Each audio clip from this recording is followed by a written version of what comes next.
जी का हो? सुनी ना, बोलो। हमरा के मॉल घुमा दी ना। काहे ला हो? अरे बहुत नाम सुनले बानी। अच्छा, कौना चीज के नाम सुने बारू? बतावा तो। बताओ तनी सुनी। हाँ हाँ बतावा।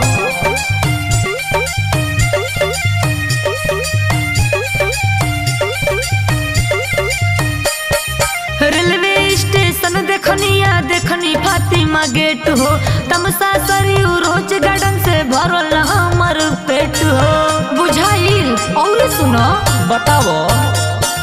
रेलवे स्टेशन देखनिया देखनी फातिमा गेट हो, तमसा सरियू रोज गार्डन से भरल हमर पेट हो। काहे हो? ले चलो ही मंदिर जेकर नाम हमारा